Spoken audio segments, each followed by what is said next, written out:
Muy buenas tardes. Hace unos minutos acabamos de terminar la reunión con el presidente de la República, del Comité de Emergencia, para analizar la situación de la pandemia COVID-19 en nuestro país. La mejoría sigue avanzando. Hemos visto cómo ha disminuido el número de casos activos en 11 regiones del país. También hemos visto que en la región metropolitana, donde tuvimos un aumento significativo de casos, ha disminuido en un 40% en las últimas 2 semanas.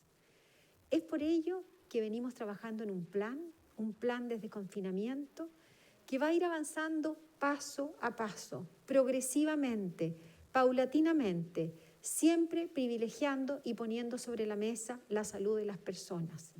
Y en este plan, que vamos a sociabilizar en los próximos días con la comunidad y también con todas las autoridades locales, está basada en criterios muy sólidos epidemiológicos, pero también muy importante apoyar, educar a las personas, porque en este periodo, esta etapa es lo más importante.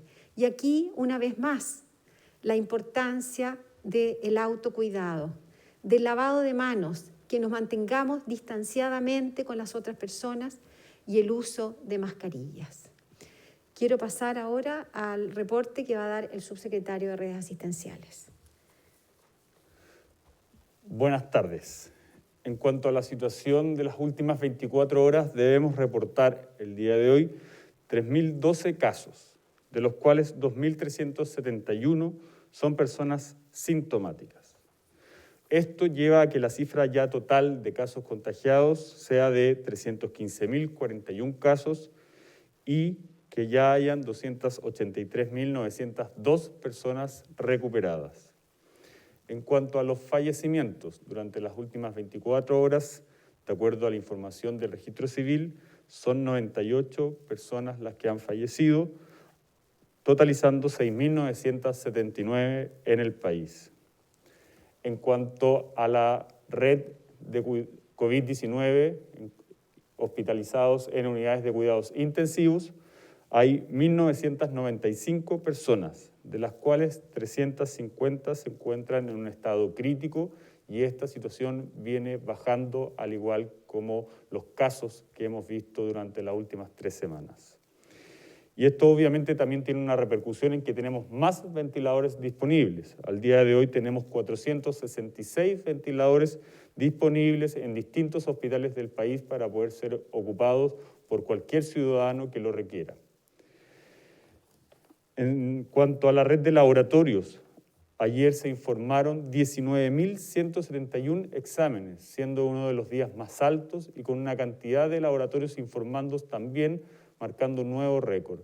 Hay que recordar, ya tenemos 109 laboratorios habilitados para estar informando y procesando muestras de PCR por coronavirus.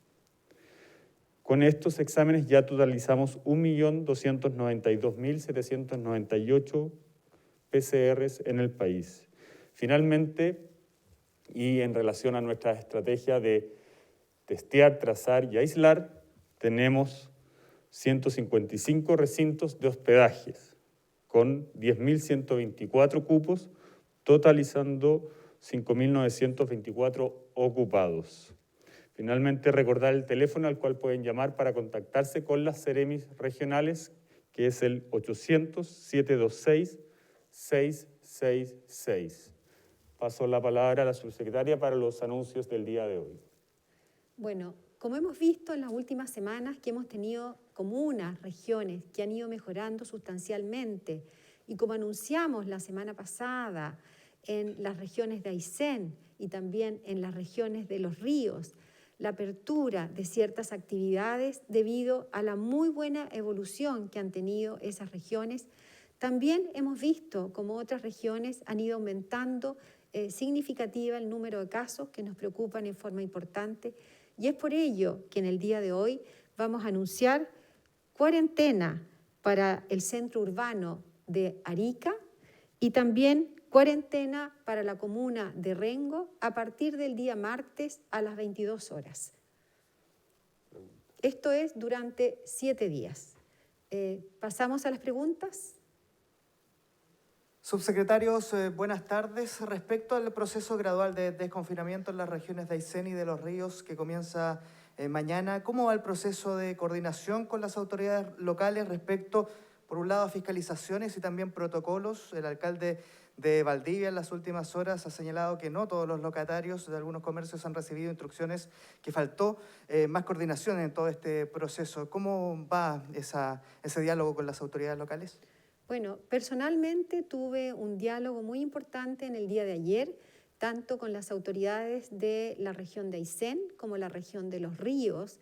Estaba presente el intendente, los alcaldes, gobernadores y también me acompañaron en esa reunión los subsecretarios de otras carteras que son fundamentales en este proceso, subsecretario de Desarrollo Social, del Deporte, también de Turismo y también de Defensa, que son partícipes muy importantes de las actividades que se van a hacer ahí.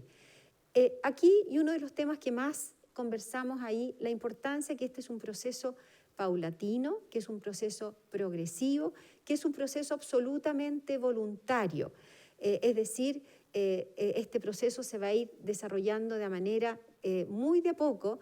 Los protocolos, cada uno de los protocolos para la implementación de esta nueva etapa, los ha trabajado de una manera muy importante el subsecretario del Turismo, alguno de ellos, el subsecretario del Deporte con respecto a las actividades deportivas, y se ha nombrado un delegado de salud en la región, tanto de Aysén como en la región de Los Ríos, para poder acompañar en este proceso de trabajo con cada uno de los gremios.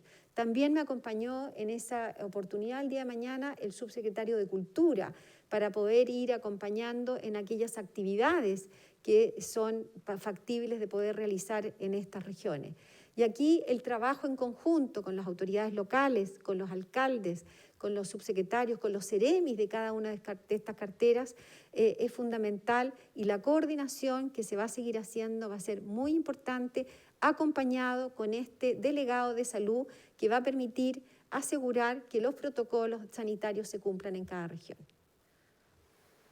Muy buenas tardes, subsecretario. Respecto a esto mismo, ¿cada cuánto tiempo se analizará cómo se comportarán los principales indicadores de la pandemia para evaluar si está evolucionando bien o no este plan de desconfinamiento? Y en otra parte, preguntarle respecto a este informe epidemiológico con las cifras del Departamento de Estadísticas. Actualmente todavía existen diferencias en el número tanto de contagios como en el número de fallecidos, incluyendo los casos probables. ¿Por qué aún no se ha pensado en tomar en consideración este informe en vez de la información que se entrega diariamente por el Ministerio de Salud? Bueno, con respecto a la primera pregunta, efectivamente nosotros nos reunimos todos los días con el presidente de la República en un comité donde vamos evaluando diariamente los casos nuevos y cómo va evolucionando la pandemia en cada una de las comunas y en cada una de las regiones.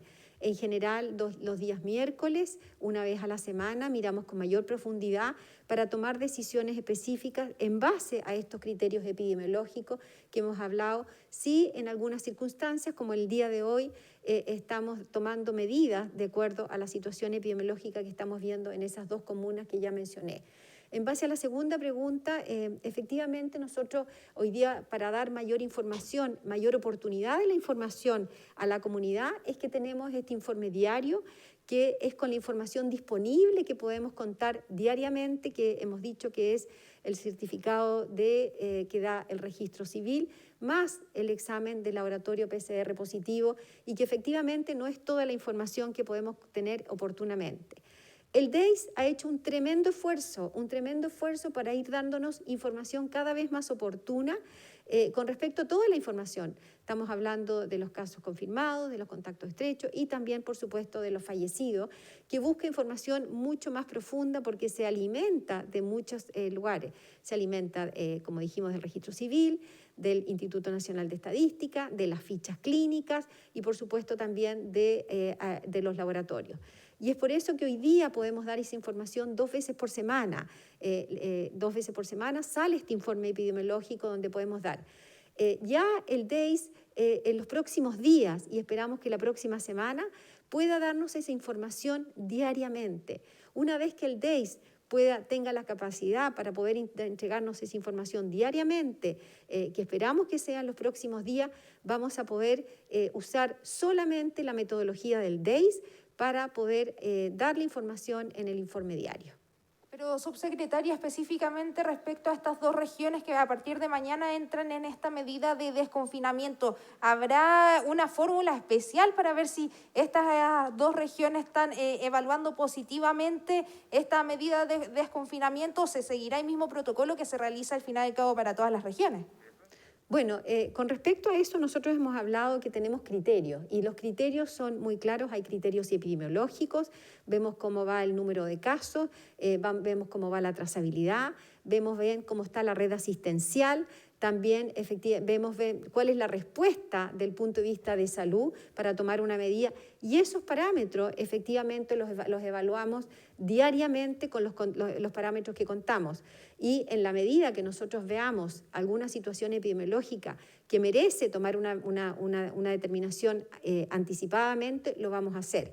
Todos los días estamos viendo los casos nuevos, los informamos todos los días los casos nuevos, cómo va aumentando la incidencia, cómo va disminuyendo la incidencia, cómo va la positividad. Es información que nosotros vamos evaluando diariamente, pero en términos generales, para poder tener una perspectiva, una dimensión de cómo va avanzando los brotes en esas regiones, vamos probablemente una vez a la semana a poder mirar con mayor detalle si se cambia la decisión. Hola, subsecretario, muy buenas tardes. Gabriela Strahan de Radio ADN. Este lunes se cumple ya un mes desde que asumió como ministro de Salud en reemplazo Jaime Mañalich, el ministro de París, que nos está en este balance, un desafío bastante complejo, una nueva etapa. La propia presidenta del Colegio Médico, Isquia Siches, ha señalado que han tenido más apertura, ánimos de diálogo, pero dice que aún falta, por ejemplo, contar con 9.000 trazadores, mantener los 20.000 test y ojalá poder avanzar en estándares e indicadores conocidos por toda la ciudadanía en torno a las estrategias de confinamiento y desconfinamiento. ¿Se va a apuntar a eso finalmente y se ha contado también con los recursos suficientes a un mes ya de este liderazgo? El ministro París dijo que se han destinado ya bastantes recursos en esta pandemia. Bueno, tal como usted lo dice, se han destinado muchísimos recursos. Nosotros comenzamos con un trabajo con el Ministerio de Hacienda en donde ya los primeros días de marzo contábamos con un presupuesto aprobado para distribuir no solamente en los hospitales, en las Seremis de Salud, con la subsecretaria para poder realizar su trabajo, sino que también con los alcaldes. Nosotros veníamos trabajando en 3 programas con los alcaldes, uno de visita domiciliaria, de hospitalización domiciliaria y también de refuerzo en los servicios de urgencia de cada uno de los establecimientos que ellos administran. Y esto ha seguido sucediendo. El presidente Sebastián Piñera hace ya unas semanas atrás anunció un nuevo fondo de COVID por 400.000 millones de pesos y eso ya está en cada uno de los establecimientos de salud en los municipios del país y también en los Seremis del país para poder seguir realizando nuestra estrategia COVID-19. Y una estrategia que obviamente considera un aspecto fundamental que es la trazabilidad, el testeo, ustedes lo acaban de ver, acabo de anunciar casi 20.000 exámenes diarios con 109 laboratorios ya establecidos en cada una de las regiones del país y también en cuanto al financiamiento de las residencias sanitarias, que son un elemento fundamental para aislar a las personas que no tengan la posibilidad de realizar una forma de cuarentena efectiva, un aislamiento efectivo sin contagiar a sus seres queridos, que podrían ser adultos mayores o enfermos crónicos. Por lo tanto, aquí, en el último mes, como usted dice, y también en los meses anteriores, hemos contado con todos los recursos necesarios para poder llevar a cabo nuestro plan de coronavirus sin ningún problema.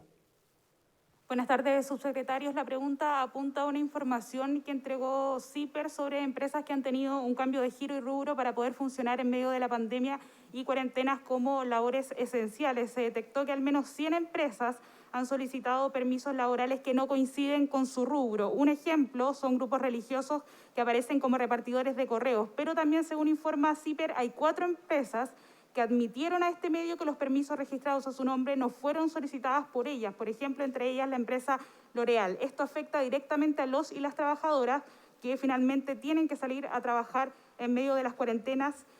¿Tienen antecedentes sobre estas irregularidades? ¿Se está fiscalizando a las empresas de la manera en que fiscalizan a las personas? ¿Y cuál es el llamado que hacen ustedes como autoridades de salud a estas empresas? Bueno, precisamente ese es el trabajo que ha liderado la subsecretaria Katy Martorell desde la Subsecretaría de Prevención del Delito. Y es un trabajo que no solamente se concentra en esa subsecretaría, sino que cuenta con el apoyo del Servicio de Impuestos Internos, de la Inspección del Trabajo, de los Ceremis de Salud y de la PDI. Y este es un trabajo que está coordinado desde esta Subsecretaría de Prevención del Delito y que ya al día de hoy ha recibido 3.000 denuncias. Y esas denuncias se están analizando y obviamente se va a actuar con todo el celo de la ley para evitar que ocurran estas situaciones. Acá tenemos que tener claro una sola cosa, que estamos actuando con el objetivo de cuidar la salud de la población. Por lo tanto, todas estas acciones que van en contra del espíritu por el cual se dictan las cuarentenas sanitarias van a ser fiscalizadas y van a ser sancionadas con todo el peso de la ley. Hola, buenas tardes, subsecretarios.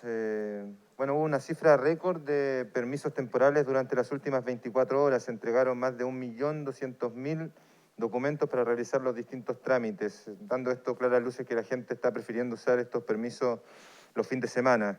Se podrían generar aglomeraciones también a raíz de ello, que sabemos son tan nocivas para enfrentar esta pandemia. ¿Se ha pensado cambiar la forma en que se están entregando estos permisos? ¿Está presente en la mesa COVID este tema, ya sea por comuna, por RUT o de la forma que sea, pero que se evite la circulación de tanta gente en un solo día?